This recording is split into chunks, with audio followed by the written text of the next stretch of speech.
വിദ്യാർത്ഥി നേതാവും ആക്ടിവിസ്റ്റുമായ ഉമർ ഖാലിദിന് ഇടക്കാല ജാമ്യം. ഡൽഹി വിചാരണ കോടതിയാണ് 7 ദിവസത്തേക്ക് ജാമ്യം അനുവദിച്ചത്. ഡൽഹി കലാപവുമായി ബന്ധപ്പെട്ട ഗൂഢാലോചന കേസിലാണ് 4 വർഷം മുൻപ് ഉമർ ഖാലിദിനെ ജയിലിൽ അടയ്ക്കുന്നത്. പൗരത്വ ഭേദഗതി ബില്ലിനെതിരെയുള്ള പ്രതിഷേധത്തിന് നേതൃത്വം കൊടുത്തതിന് പിന്നാലെയുള്ള അറസ്റ്റിനെതിരെ വ്യാപക പ്രതിഷേധമുയർന്നിരുന്നു. ഡൽഹിയിൽ നിന്ന് ധനസുമോദും ന്യൂസ് ഡെസ്കിൽ നിന്ന് പ്രമോദ് രാമനും ചേരുന്നുണ്ട്. ധനസുബോധ്, കൃത്യം പറഞ്ഞാൽ 4 വർഷവും 3 മാസവും അദ്ദേഹം അഴിക്കുള്ളിൽ കഴിഞ്ഞു. അതിനുശേഷമാണ് ഇപ്പോൾ ഇടക്കാല ജാമ്യം കോടതി അനുവദിക്കുന്നത്. പ്രാഥമിക വിവരങ്ങൾ എങ്ങനെ?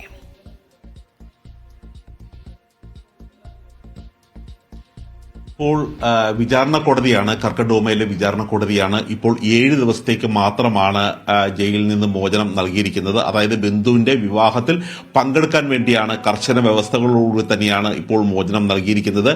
ജനുവരി 3-ാം തീയതി തിരികെ ജയിൽ സൂപ്രണ്ടിന്റെ മുമ്പിൽ ഹാജരാകണം എന്നൊരു വ്യവസ്ഥയാണ് ഒന്നാമത് ചെയ്തിരിക്കുന്നത്. രണ്ടാമത് ഈ വീടിലും വിവാഹം നടക്കുന്ന വേദിയിലും മാത്രമാണ് പോകാൻ കഴിയുന്നത്. സാമൂഹ്യ മാധ്യമങ്ങൾ ഉപയോഗിക്കരുത്, മറ്റു മാധ്യമങ്ങളോടോ സോഷ്യൽ മീഡിയ ഉപയോഗിക്കരുത് തുടങ്ങിയ കർശനമായ നിർദ്ദേശങ്ങൾ ഈ ജാമ്യ വ്യവസ്ഥയോടൊപ്പം തന്നെ ഉണ്ട്. ഇത് കൂടാതെ ഇദ്ദേഹം കൃത്യമായി ഏതൊക്കെ ആളുകളുമായിട്ടാണ് ബന്ധപ്പെടുന്നത് എന്നുള്ള കാര്യം കൃത്യമായി നിർദ്ദേശം നൽകിയിട്ടുണ്ട്. അതായത് ബന്ധുക്കൾ, ഉറ്റ ബന്ധുക്കൾ, അതുകൂടാതെ സുഹൃത്തുക്കൾ എന്നിവരാണ് കൃത്യമായി അദ്ദേഹവുമായി ബന്ധപ്പെടാൻ മാത്രം കഴിയുന്നത്.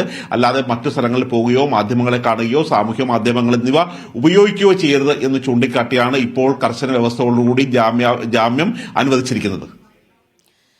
പ്രമോദ് രാമൻ കൂടി ചേരുന്നുണ്ട് ന്യൂസ് ഡെസ്കിൽ നിന്ന്. പ്രമോദ്, താനൊരു വാർഷിക സ്മരണ പുതുക്കൽ മാത്രമാണോ എന്നുള്ള ഉമർ ഖാലിദിന്റെ ചോദ്യം വലിയ ഒരു ചോദ്യമായിരുന്നു. ഇപ്പോൾ ഇടക്കാല ജാമ്യം അനുവദിക്കുമ്പോൾ എന്താണ് നമുക്ക് വിശദീകരിക്കാനുള്ളത്? രേഷ്മ, ഇപ്പോൾ ഉമർ ഖാലിദിന്റെ ജാമ്യ വ്യവസ്ഥകൾ വിവരിക്കുകയായിരുന്നല്ലോ ധനസുമോദ്.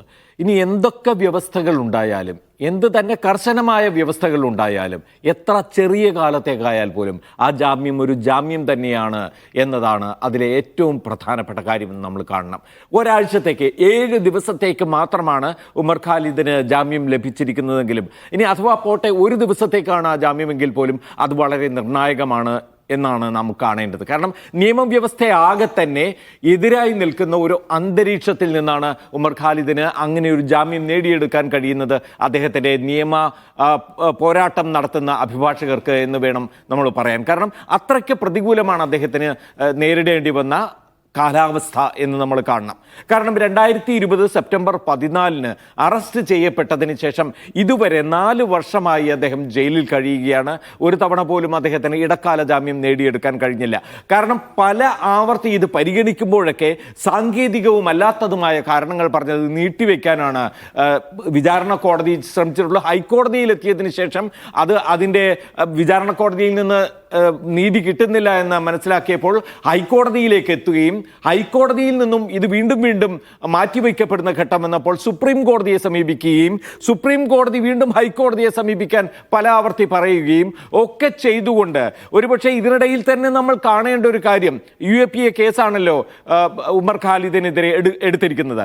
സുപ്രീം കോടതി തന്നെ UAPA കേസുകൾ ചാർജ് ചെയ്യപ്പെട്ടിട്ടുള്ള പ്രതികളെ അനാവശ്യമായി കസ്റ്റഡിയിൽ അനാവശ്യമായി ജുഡീഷ്യൽ കസ്റ്റഡിയിൽ വയ്ക്കരുത്, വിചാരണ തടവുകാരായി ഒരു കാലഘട്ടം കഴിയുന്നതിനപ്പുറം വയ്ക്കരുത് എന്ന വിധി പ്രസ്താവം പോലും ഇതിനിടയിലുണ്ടായി എന്ന പരാമർശങ്ങളുണ്ടായി. അപ്പം അതുപോലും പ്രാവർത്തികമാവാതെ ഉമർ ഖാലിദിന്റെ കാര്യത്തിൽ പ്രാവർത്തികമാകാതിരിക്കുകയായിരുന്നു എന്നാണ് നമ്മൾ മനസ്സിലാക്കേണ്ടത്. അപ്പോൾ അത്രയ്ക്കധികം അദ്ദേഹം പുറത്തിറങ്ങാൻ കഴിയാതെ അദ്ദേഹത്തെ ഒരു രാഷ്ട്രീയ കുറ്റവാളി എന്ന നിലയിൽ ഈ നിലവിലുള്ള ഗവൺമെന്റിനെതിരെ അല്ലെങ്കിൽ നിലവിലുള്ള ഭരണകൂടത്തിനെതിരെ രാഷ്ട്രീയ നിലപാട് എടുത്തു എന്നതുകൊണ്ട് മാത്രം ഇത്രയും നാൾ ജയിലിൽ കിടക്കേണ്ടി വന്നിരിക്കുന്നു എന്ന് വേണം പറയാൻ. കാരണം നമുക്കറിയാം നമ്മുടെ നീതിന്യായ വ്യവസ്ഥയിൽ ജാമ്യമാണ് നിയമം, ജയിൽ അപവാദമാണ് എന്നൊക്കെ നമ്മൾ ആവർത്തിച്ച് പറയും. പക്ഷേ അത് പ്രാവർത്തികമാകേണ്ട ഘട്ടങ്ങളിലൊക്കെ തന്നെ നമ്മുടെ നിയമവ്യവസ്ഥ അല്ലെങ്കിൽ നീതിന്യായ വ്യവസ്ഥ അത് പ്രാവർത്തികമാക്കുന്ന ജഡ്ജിമാർ ഇവരൊക്കെ തന്നെ